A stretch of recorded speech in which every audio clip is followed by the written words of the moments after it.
So, in this video, we will try to understand different padas of Dhanishta. If you take Dhanishta first pada, it varies from 23 degree 20 minutes to 26 degree 40 minutes of Capricorn. So, whenever a planet is present in the Dhanishta first pada in the Rashi chart, the same planet will go to a sign of Leo in the Navamsha chart. So, any planet which is present in the first pada of Martian nakshatra, it can be Margashira, means it can be Mrigashira, or it can be Chitra, or this Dhanishta. So, all these three, right, are Martian nakshatras. So, whenever a planet is present in the first pada of a Martian nakshatra in the Rashi chart, it will go to the sign of Leo in the Navamsha chart. So, basically Dhanishta first pada or Chitra first pada or Mrigashira first pada is of Leo Navamsha. So, as Leo is coming into the picture, Sun's energy is added here. So, the planet present in Dhanishta first pada is influenced by three energies basically. The first energy is of the sign, that is Saturn, because a Capricorn sign, right?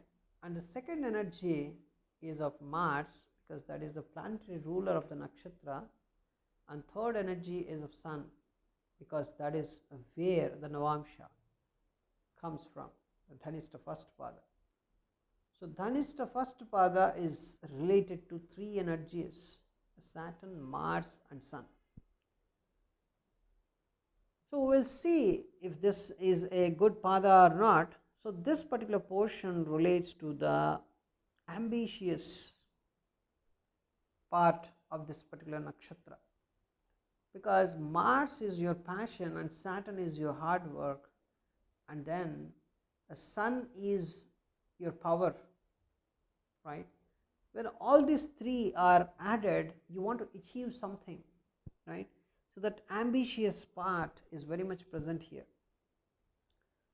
So, as it is combining the energies of Sun, Mars and Saturn and directs these energies for worldly accomplishments, because Dhanishta is always about worldly accomplishments, the material achievements. So, Sun is not a favorable planet for marriage. So, this pada is not good for marital harmony. So, it can also be too aggressive, because of, see, when Sun and Mars are together, just observe the kind of behavior they exhibit, because Sun is powerful and Mars is also very powerful. Just imagine, Sun is like a king and Mars is like a military officer, right? So, when a king and military officer are together, just observe the aggressiveness present there. So, it's highly aggressive, right? So, this pada assures easy success in material achievements and often brings the native under its influence into some kind of limelight also, because of Sun and Mars energy, right? Because of the kingliness also, Sun is nothing but your fame also, right? So, basically a person influenced by Dhanishta first pada can be too aggressive, can be very good and ambitious in achieving the world materialistic things, and also he can gain some fame for sure, because Sun's energy is coming into the picture here. And the second pada of this nakshatra is from 26 degree 40 minutes to 30 degrees of Capricorn. So, it falls in the Virgo Navamsha. So, whenever a planet is present in Dhanishta 2 or Mrigashira 2 or Chitra 2, it will go to the Virgo Navamsha. So as Virgo is coming into the picture, Mercury will come here. So the Mercury, Saturn and Mars, right? This is the combination here. So it relates to the skillful and communicative part of this nakshatra, because Mercury adds skill. Basically, Mercury is always about skill, providing some skill. So this is a highly adaptable pada, because Mercury is a kind of flexible nature, right? So it's a kind of adaptable pada which often gives a lot of success in various pursuits for the native. However, once again, Mercury's mutability, so it's just a very neutral planet. So also the mutability is not very good for marital harmony. So the rulership of Mercury gives this pada good mind-hand coordination. So you can understand the persons can be very good at music, right? Because mind and hand coordination is very good in Dhanishta too, right? Even though their marital harmony is not so good, right? So even in the athletic pursuits, they are very good. So that's about Dhanishta first and Dhanishta second padas. So Dhanishta third pada, if you see, it will go to the Libra Navamsha. Venus comes into the picture now. So as Venus is coming into the picture, and Venus is always good for marital affairs, so Dhanishta 3 is considered to be a kind of good thing for marital harmony, generally speaking, right? If somewhere in the horoscope, for a male's horoscope, if the Venus is afflicted, or in the female's horoscope, if the Jupiter or Mars is heavily afflicted, then you can say the marital harmony is going to be disturbed, even though the person have Dhanishta 3 energy more.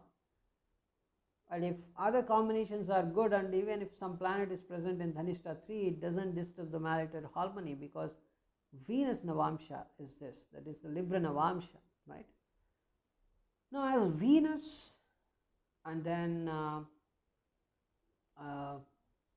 Mars and Saturn are coming in the picture here, and the person can be a bit social, right? And we said in our previous videos, Dhanishta people like to communicate, right? That kind of communication power, right? So the happiness, the socialness, the amicableness, musical energy, the optimistic energy, the group orientedness, all these things, the wealthy aspect, everything comes into the picture here. So Venus is the natural significator of marital harmony. So this pada generally promotes marital harmony. So Dhanishta third pada, people generally have, some comfortable time in the marriage life for sure. So this is the pada which carries the most refined and good attributes of this particular nakshatra. So Dhanishta 3 is very good, it's adaptable, adjustable, it's very good. It's related to music, fine arts, everything, because Venus is here, right? Even astrology, Venus is very good for astrology, right? So Dhanishta 3 people can become good astrologers as well. And the fourth pada is actually the Scorpio Navamsha. Here too much of Martian energy, because Scorpio's lord is Mars, and again Dhanishta's ruler is Mars, and then Saturn, because Aquarius ruler is Saturn. Saturn, Mars, not a good thing for marital harmony, right? So this pada has excessive Martian energy, you can say, and relates to the rhythmical aspect that we discussed, because the Mars is energy and the passion. So it's helpful in creative arts, right? A lot of energy like drumming and dancing is all very good for Dhanishta 4. Dhanishta 4 can be good dancers as well, and good music musicians or music player, they can play music very well. This pada is sympathetic actually, so it's not a good, again Dhanishta 4 is not very good for marital harmony due to its excessive aggressiveness. So this pada has a warrior's attitude because of too much of Martian energy, and it's very good for athletes and sports people because of that Martian energy. When a person has too much of Martian energy, they can be very, very good at sports, right? So this is about Dhanishta 4 padas. Thanks for watching this video.